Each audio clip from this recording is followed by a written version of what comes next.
आप सभी विद्यार्थियों का इस चैनल पर हार्दिक स्वागत है। इस टॉपिक में यूपी बोर्ड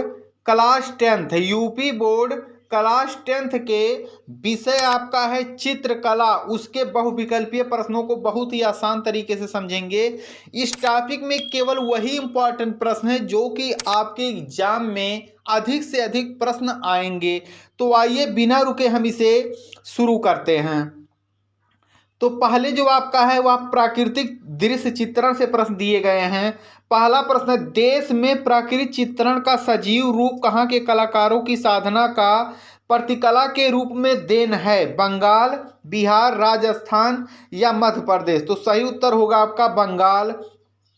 निम्नलिखित में से किसने प्राकृतिक चित्रण की महत्ता को बढ़ाने में महत्वपूर्ण योगदान दिया? तो इन सभी ने दिया है। अगला आपका जो प्रश्न है, प्रश्न नंबर 3, प्राकृतिक दृश्य चित्रण को आधुनिक, सशक्त एवं प्रभावशाली बनाने में किसका महत्वपूर्ण योगदान रहा है? तो सबसे अधिक जो योगदान रहा वह पाश्चात्य कला का रहा है। वातावरणीय परिक्षेत्र के सिद्धांत के अनुसार निकट की वस्तुओं का रंग कैसा होना चाहिए? निकट की वस्तुओं का रंग कैसा होना चाहिए? तो वह चटक एवं स्पष्ट होना चाहिए। पांचवा आपका प्रश्न, प्राकृतिक दृश्य चित्रण में दूर की वस्तुओं को किस प्रकार के रंगों से रंगा जाता है? किस प्रकार के रंगों से रंगा जाता है? तो सही उत्तर होगा धुंधला एवं अस्पष्ट। धुंधला एवं अस्पष्ट। प्राकृतिक दृश्य चित्रण में मुख्य रूप से किसे शामिल किया जाता है? तो प्राकृतिक दृश्य चित्रण में आकाश, मैदान, नदी, पहाड़ और इन सबको शामिल किया जाए, यानी ऑप्शन नंबर डी सही है। प्राकृतिक दृश्य चित्रण में जल रंग प्रायः किस रूप में प्रयोग किए जाते हैं? तो जो जल रंग होते हैं वह हल्के एवं पतले रंगों में प्रयोग किए जाते हैं। अगला आपका प्रश्न है, प्राकृतिक चित्रण में आकाश के ऊपरी भाग को किस रंग से प्रदर्शित किया जाता है? सही उत्तर होगा आकाश का जो ऊपरी भाग है वह हमेशा हम लोग नीले रंग से प्रदर्शित करते हैं। 9वें प्रश्न को देखते हैं। आकाश में बादलों का प्रभाव दिखाने के लिए कुछ भाग को किस रंग से रंगा जाता है अथवा बिना रंगे छोड़ दिया जाता है? तो सही उत्तर होगा सफेद। दृश्य चित्रण में क्षितिज के पास मैदानों का रंग किस प्रकार का होता है? सही आपका उत्तर होगा option number C, lemon yellow.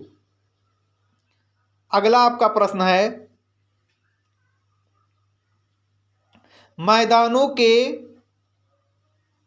मैदानों के चित्रण में इसके किनारों पर किसके मिश्रण का प्रभाव महत्वपूर्ण होता है? तो इन सभी का होता है ऑप्शन नंबर डी, मैदानों के रास्ते और पगडंडियों को सामान्यतया किस रंग से दर्शाया जाता है? तो नारंगी रंग से दर्शाया जाता है। झोपड़ियों के चित्रण में छप्परों में किस रंग का प्रयोग किया जाना चाहिए? सही ऑप्शन होगा ऑप्शन नंबर डी, पीला।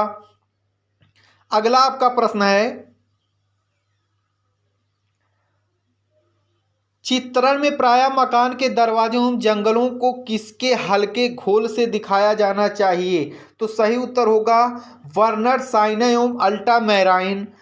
पानी वाले क्षेत्र के दूर वाले भाग को दिखाने के लिए किसका प्रयोग किया जाना चाहिए? सही उत्तर होगा ऑप्शन नंबर डी, सफेद रंग। अगला आपका प्रश्न है,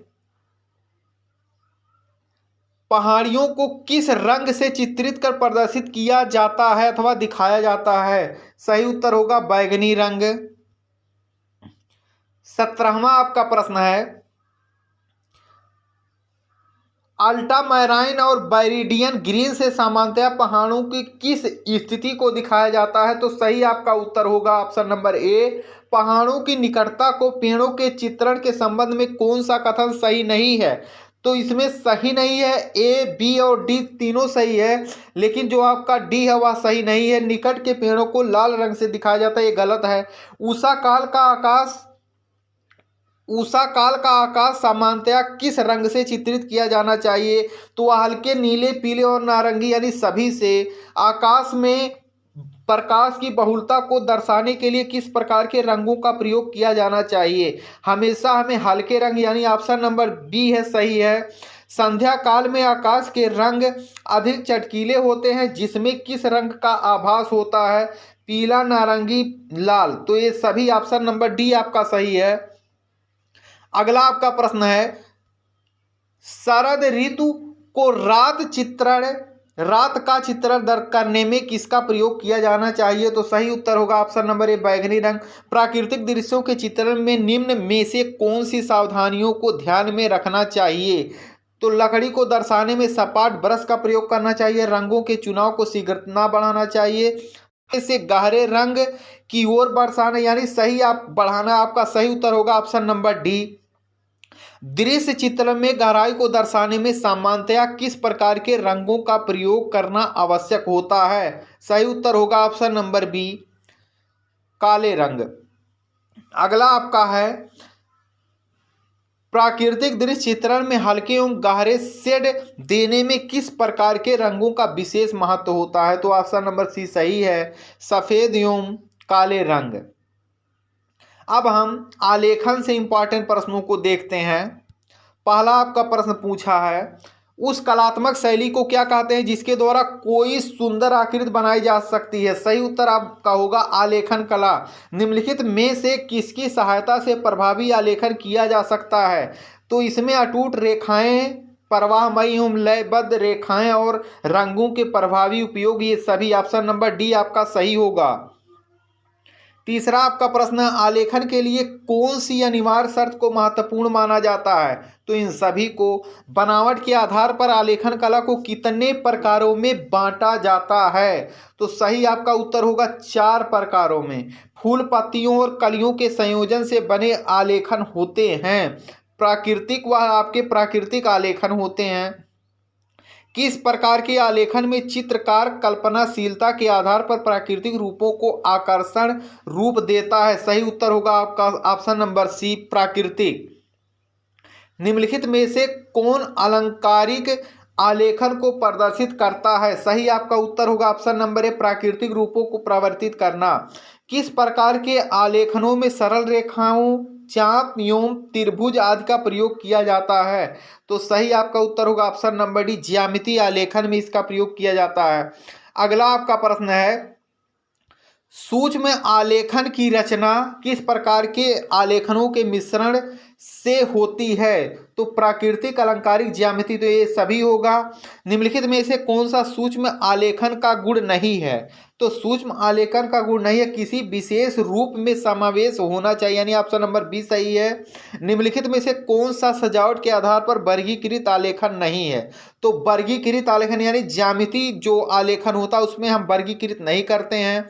अगला आपका प्रश्न है, निम्नलिखित में से कौन धरातलीय आलेखन को प्रदर्शित करते हैं? बेड शीट, पर्दे, कपड़े, तो ये सभी होगा। मकानों की कार्निशों और पुस्तकों के मुख्य पृष्ठों पर आलेखन कला किस प्रकार का आलेखन होता है? तो किनारी के आलेखन, यानी ऑप्शन नंबर सी आपका सही है। निम्नलिखित में से कौन सा आलेखन केंद्रीय आलेखन से संबंधित है?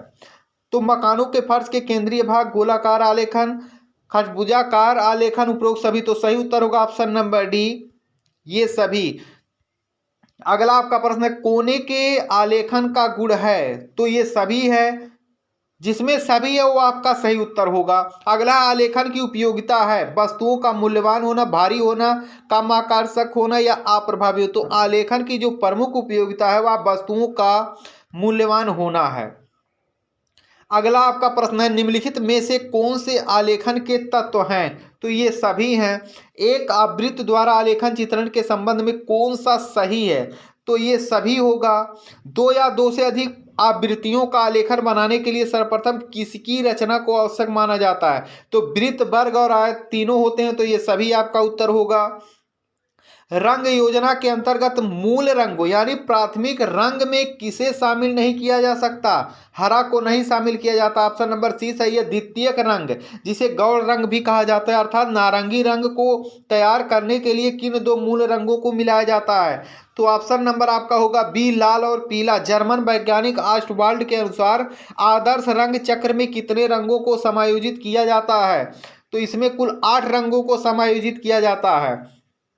अगला आपका प्रश्न है, ऑस्टवाल्ड के अनुसार आदर्श रंगों की श्रेणी में कौन से रंग शामिल होते हैं? तो ये सभी होते हैं आदर्श रंग चक्र के अंतर्गत गर्म रंग में शामिल होते हैं। तो लाल, पीला, नारंगी सभी, यानी ऑप्शन नंबर डी सही है।